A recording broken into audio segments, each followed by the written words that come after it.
మీ పిల్లలు maths science లో dull గా ఉన్నారా? 100% మార్క్స్ కావాలంటే ఆన్లైన్ ట్యూషన్ ట్యుటోరిక్స్ లో జాయిన్ అవ్వండి. సభ్య సమాజం మొత్తం సిగ్గుతో తలదించుకునేలా ఆంధ్రప్రదేశ్ చిత్తూరు జిల్లా నారాయణపురంలో ఒక ఘటన చోటు చేసుకుంది. తీసుకున్న అప్పు తిరిగి తీర్చలేదని ఒక మహిళను చెట్టుకు కట్టేసి మరీ ఇష్టానురీతిలో కొట్టారు. ప్రస్తుతం ఆమె హాస్పిటల్లో చికిత్స పొంది ఇప్పుడే బయటకు వచ్చింది. ఒక్కసారి ఆమెతో మాట్లాడదాం. అమ్మా అసలు ఏం జరిగింది? కొట్టే అంతటి పరిస్థితులు ఎందుకు వచ్చాయి? చెట్టుకు కట్టేసి ఎందుకు కొట్టారు? అది కూడా మీ చిన్న పిల్లోడు పక్కనే ఉన్నప్పుడే కొట్టారు అని అంటున్నారు. ఏం జరిగిందమ్మా అసలు? మా ఇంటి ఆయన 50,000 అప్పు తీసుకున్నాడు మేడం. ముందు మళ్ళీ ఆ అప్పుకి ఇచ్చిందని తిరిగి లేదు. మీ భార్యని పిలుచుకుంటారా, సంతకం పెట్టించుకొని 80,000 ఇస్తాము, లోన్ వచ్చింది అన్నారు. నేను పెట్టును, నువ్వు ఎక్కడికైనా వెళ్ళిపోతే నన్నే పట్టుకుంటారని నేను అడిగినాను మా ఇంటి ఆయన్ని. చెప్తే కూడా వినలేదు. నాతో కష్ట సుఖాలు పంచుకునే దానివి అయితే నువ్వు నాకు సైన్ చేస్తావు అని అన్నాడు. సైన్ చేసి తీసుకున్నాయి. ఇలా అవుతుందని నాకు తెలియదు, యూనివర్సల్ జరుగుతుందని నాకు తెలియదు. ఆ 80,000 కోసం నేను తీసుకుంది 80,000 కోసం మా పిల్లల టీసీకి వస్తే స్కూల్ ఓపెన్ అయింది, అమ్మోళ్ళ ఇంట్లో చేరుస్తామని వచ్చినాను. టీసీ చింపేదానికి చూసినారు. టీసీ చింపేస్తారని వేసి పట్టుకుంటే శారీనంతా లాగి తీసుకెళ్లి చెట్టుకు కట్టేస్తారు. వాళ్ళ ఇంటి ముందరే రోడ్డు పక్కనే నా కొడుకు పోయి కాళ్ళు పట్టుకున్నాడు. అమ్మను పట్టుకున్న పిల్లాడిని ఈడ్ చేసి. ఎంత ఉంటుందమ్మా మీ అబ్బాయి వయసు? ఎంత ఉంటదమ్మా? 5 ఏళ్ల వయసు. ఏ క్లాసు? 5 ఏళ్ల వయసు. 5 ఏళ్ల వయసు పిల్లోడు వెళ్ళి కాళ్ళు పట్టుకున్నా కూడా వదలలేదు. వాళ్ళు మనుషులా పశువులా అమ్మా? పశువులే. ఇప్పుడు కూడా వాళ్ళ అప్పు మేము పెట్టుకోము, ఇస్తాము.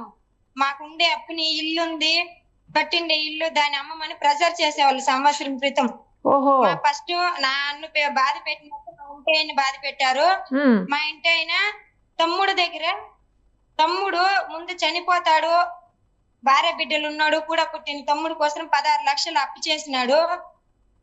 ఇంకా ఉండే వాళ్ళ దగ్గర మా తమ్ముడు ఈ మారి అప్పు చేసినాడు, ఎక్కువ వడ్డీకి ఇవ్వకండి, తక్కువ వడ్డీకి ఇవ్వండి అనేసి తీసుకొచ్చి 16 లక్షలు. ఫస్ట్ అయితే వాడి నుంచి వచ్చిందే మాకు గొడవలు. సరే నేను మొన్న టీసీ తీసుకొచ్చేదానికి వెళ్తే వీళ్ళు మార్చేసినారు. డబ్బులకు అకృతి పడే వేరే కుట్ర లేదు, మనకు వడ్డీ కట్టలేదు, డబ్బులు ఇవ్వలేదు అనేసి నన్ను లాగి రోడ్డు ఇడ్చి కట్టేసినారు. లాగి రోడ్డు మీద ఈడ్చుకొని వెళ్ళాడా? లైవ్ కాల్ కట్ అయింది, అందుకే మనం ఆమె ఫోన్ లైన్ లోకి తీసుకున్నాం. ఒకసారి మళ్ళీ మాట్లాడదాం ఆమెతోటి. అమ్మా శిరీష, అమ్మా శిరీష వినిపిస్తుందా నా వాయిస్? కాదమ్మా, మీ మరిది కోసం మీ ఆయన అప్పు చేసిండా? మా మరిది కోసము ముందరికి నిలిచి అప్పులు ఇచ్చే వాళ్ళ దగ్గర పోయి మా తమ్ముడు ఈ మారి చనిపోతానంటా ఉన్నాడు. అన్న కాబట్టి నేను ఇస్తాను, వాడు సంపాదించి ఇస్తాడు, వడ్డీ కట్టగలుగుతాము అని చేసినాడు. 16 లక్షలు. 16 లక్షల అప్పు ఏం అవసరం ఉందమ్మా చేయనీకి? మేడం నేను ఇంట్లో ఉంటాను, నాకైతే తెలీదు. ఇప్పుడు నేను ఇంట్లో పిల్లల్ని చూసుకొని నా ఇంటికి నేను ఉన్నాను. అప్పుడు బాగుండే వాళ్ళము. సంపాదించి తీసుకెళ్లి వడ్డీ కట్టేవాడు. ఏం చేస్తాడు మీ ఆయన? డ్రైవర్. మరి నిన్నెందుకు తీసుకుపోయాడు? మీ ఆయన్ని కదా అడగాలి అవతల వాళ్ళు. మీకు అప్పు ఇచ్చిన అతని పేరు ఏంటి? అతను ఏం చేస్తాడు? మా ఇంటి ఆయన సంవత్సరం అట్లా అయింది, తీసుకెళ్లి చెట్టుల్లో గుట్లో బెదిరించేవాళ్ళు. నైట్ ఒక రోజు చూసుకొని వెళ్ళి ఇంట్లో నుంచి బయటకు పిలిచి అట్లా బండిలో కూర్చోపెట్టుకోపోయి గుట్లో కూర్చోపెట్టుకొని, నీకు ఇల్లు ఉంది కదా, కొద్దిగా భూమి ఉంది కదా, దాని అమ్మేసి మీ తమ్ముడికి ఇచ్చింది నువ్వే కదా, మీ తమ్ముడితో మాకు సంబంధం లేదు అట్లా అని అడిగేవారు. అది అంతా నాకు తెలిసి పెళ్ళాం బిడ్డలు గుర్తుకు రాలేదు, ఈ మాట తీసిచ్చిండవా అని అడిగితాను నేను. మా ఇంటి ఆయన అదే మొదలు భయపడుకొని వెళ్ళిపోయా. మొన్న నేను వస్తే నన్ను పట్టుకున్నారు. ఎక్కడికి వెళ్ళిపోయాడు మీ ఆయన? మా ఇంటి ఆయన ఉంటే వచ్చిండేవాడు, ఉంటాడు, కానీ వీళ్ళు ఏం చేస్తారని భయం. కాదు ఎక్కడికి వెళ్ళిపోయాడు మీ ఆయన? ఉన్నాడా ఇంటి దగ్గరే? ఇంటి దగ్గర లేరు. మీ ఆయన లేడు కాబట్టి నిన్ను పట్టుకున్నారా? ఓహో. నేను చెప్తానే ఉండాను మేడం, చాలా ఆరోగ్యము చేయకండి వద్దు అని చేతులు వదిలిస్తూనే ఉండాను. అయినా వినలేదు. ఇప్పుడు కూడా ఎవరు డబ్బులు మేము పెట్టుకోము, నేను ఎంతో కొంత సంపాదించి వాళ్ళు ఎలా ఇచ్చారో మరి నువ్వు చెప్పలేదమ్మా నీ డబ్బులు నీకు తిరిగిస్తాను కొంచెం టైం ఇవ్వు అని చెప్పలేదా నువ్వు? అనుకున్నాను. వీడియోలు చూడండి, వినండి మేడం. అవును, మహిళా సంఘం వస్తే ఇచ్చేస్తాను. అతను ఏం చేస్తాడమ్మా? మీకు అప్పు ఇచ్చి అతను ఏం చేస్తాడు? ఏం పేరు? అప్పు ఇచ్చిన అతను ఏదో వాళ్ళ భార్య ఇస్తారు ముసలావిడికి, పొదుపులో ఉండారు అత్తా కోడలు, ఏదో వ్యవసాయం చేసుకునే వాళ్ళు కూడా. ఎంత వడ్డీకి తీసుకున్నారమ్మా? 10 రూపాయలు వడ్డీ వాళ్ళు మా ఆయనతో మాట్లాడుకో ఉన్నారు. 10 రూపాయలు వడ్డీయా? అమ్మో, ఏంది అంత వడ్డీలు ఉన్నాయా మీ దగ్గర? ఎలా మేడం, మా మారి 10 రూపాయలు వడ్డీ అని ఏదో అవసరానికి తెచ్చిచ్చేస్తున్నారు. అంత వడ్డీ కట్టే కానందుకే కదా నేను బయట వెళ్ళిపోయింది. అదేమ్మా, అదే మీరైతే తీసుకున్నది కేవలం 80,000. నేను సైన్ చేసి తీసుకుంది 80,000. ఆ 50,000 దాంట్లో యాడ్ చేసేసారు మేడం. 1.5 లక్ష ముందు 50,000 తీసుకున్నాడు మీ ఆయన. ఓహో, 80,000 తీసుకున్నావు కదా, ఈ 1.5 లక్ష నువ్వే ఇవ్వు. వాడు వెళ్ళిపోయినాడు కదా, వాడు వెళ్ళిపోయిన తర్వాత నువ్వు ఉన్నావు కదా, ఆ 1.5 లక్ష నువ్వే ఇవ్వు. నీ దగ్గర ఉండాలి కదా ఈటాకి. అదే మేడం ఇస్తాను మేడం. ఇప్పుడు కూడా మహిళా సంఘం వస్తుంది, కడతా ఉన్నాను. మా కొడుకుని పక్కకి లాగేసి మరి ఇంత దారుణం చేశారు మేడం. అంత దారుణం మేడం. పైన ఇంత చిన్న పిల్లోడు కదమ్మా నీ కొడుకుని, ఆ పిల్లోడిని ఎందుకు కొట్టినారు? ఆ పిల్లోడికి ఏం తెలుసు అసలు? ఆ పిల్లోడు తప్పేముంది? ఆ పిల్లోడిని అంటారు వాడి చేసి వెళ్ళిపోయినాడు, నువ్వు ఎన్ని ఊర్లు రమ్ముంటు అని అడుగుతారు. అయ్యో, కేసు పెట్టారమ్మా మీరు? పెట్టినాం మేడం. మరి పోలీసులు అవతల వాళ్ళని అరెస్ట్ చేయలేదా? అరెస్ట్ అయింది, వెళ్ళిపోయినారు కూడా. స్టేషన్ తీసుకెళ్లారా? తీసుకెళ్లారు మదనపల్లి. ఓకే.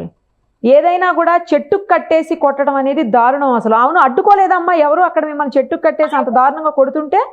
ఆ ఊరి వాళ్ళే చూసి చూడనట్లు పోయే వాళ్ళు వచ్చేవాళ్ళు. అప్పుడు ఫంక్షన్ మేడం, నేను వెళ్ళిన సమయంలోనే ఫంక్షన్. ఒక 200 మంది మేడం. ఎంతమంది అమ్మా? ఒక 200 మంది. 2 టెంపోలు పోయింది, కార్లు బండ్లు పోయేవాళ్ళు చూసేవాళ్ళు ఎవరు గాని ఆపలేదు. ఒక బ్రదర్ వచ్చి ఈ మాట చెప్పు కట్టేస్తారు, ఇది న్యాయం కాదని చెప్పిన తర్వాత సరే వదిలినాము, నువ్వు ఇచ్చేసి తీసుకెళ్ళు అన్నారు. అయ్యో, ఎంతమంది అమ్మా కట్టేసింది నిన్ను? 4. నలుగురు వాళ్ళ మనుషులేనా? వాళ్ళేనా? అందరు వాళ్ళ ఇంట్లో వాళ్ళేనా? తల్లి కొడుకు, తండ్రి కొడుకు, కోడలు కొడుకు, మామ. ఓహో, వాళ్ళ ఇంట్లో వాళ్ళే మొత్తం అందరూ? మా కుటుంబమే.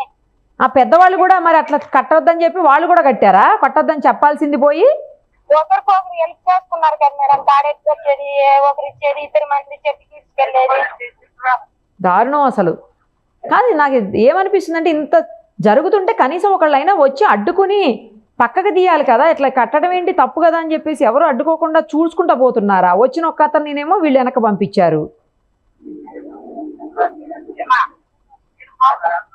దారుణం అమ్మా. ఏదైనా కూడా. నీకు ఒక్కడే పిల్లోడా? ఒక్కడే కొడుకా? 2 కూతుర్లు. పెద్ద పాప హ్యాండిక్యాప్ మేడం. ఆ పాప పింఛన్ కూడా పెరుక్కునే వాళ్ళు వీళ్ళు. అబ్బో, ఆ పిల్లకి పింఛన్ వస్తే ఆ పింఛన్ కూడా మళ్ళీ వీళ్ళకి వడ్డీ కింద కట్టేవాళ్ళ మీరు? మా అమ్మని ఏమి అనకండి, మా నాన్న ఏమి అనకండి, ఊరికి వచ్చి వెళ్ళి మమ్మల్ని చూసుకునేదానికి.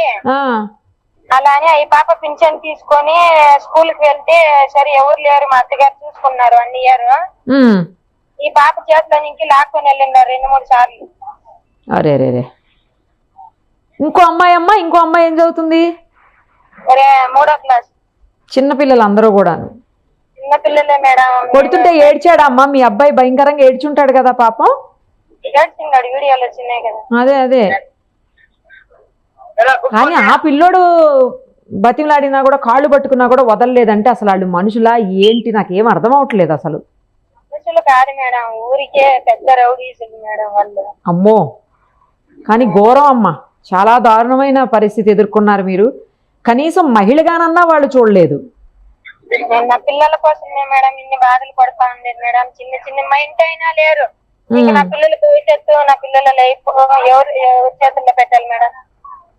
అదే అమ్మా, అదే చిన్న పిల్లలు వాళ్ళ ముందు మిమ్మల్ని ఇలా చేయటం, అసలు ఆడవాళ్ళు మీరు ఏంది, వాళ్ళు ఎందుకు అట్లా? డబ్బు అహంకారంతో మేడం. అదే అప్పు తీసుకున్నంత మాత్రాన తప్పుడోళ్ళు అయిపోతారా? కాదు కదా. అంత పెద్ద ఏం తప్పు చేశారని మీరు చెట్టుకు కట్టేసి కొట్టారో నాకు ఇప్పటికీ అర్థం కావట్లేదు. అసలు చెట్టుకు కట్టేసి కొట్టే అంత తప్ప మీరు చేసింది, అప్పు తీర్చకపోవడం. సరే అమ్మా, మీరైతే కేసు పెట్టారు కదా, ఇప్పుడు మీకు న్యాయం జరగాలని, జరుగుతుందని ఆశిద్దాము. మీకు ఇప్పుడు ఆరోగ్యం బాగానే ఉందా? హాస్పిటల్ అడ్మిట్ చేసినట్టున్నారు కదా మిమ్మల్ని, ఇప్పుడు బాగానే ఉందా? బాగానే ఉంది. పిల్లల కోసం పోతా ఉన్నాను, పిల్లలకి అడ్మిషన్ కదా చేర్చాలని. అదేలేమ్మా, మళ్ళీ పిల్లల కోసం చూడు, ఎంతసేపు నువ్వు పిల్లలు పిల్లలు పిల్లలు అని చెప్తూనే ఉన్నావు అప్పటి నుంచి కూడాను. సరేమ్మా, జాగ్రత్త. నాకు తెలిసి ఇంకొకసారి ఇలాంటి పని జరగకపోవచ్చు, జరగదు కూడాను. పోలీసులు గట్టిగా చర్యలు తీసుకుంటారు. ఆ తర్వాత కోర్టు నుంచి కూడా సరైన న్యాయం మీకు జరుగుతుందని, జరగాలని ఆశిస్తున్నానమ్మా. థ్యాంక్స్ అమ్మా. సరే మేడం.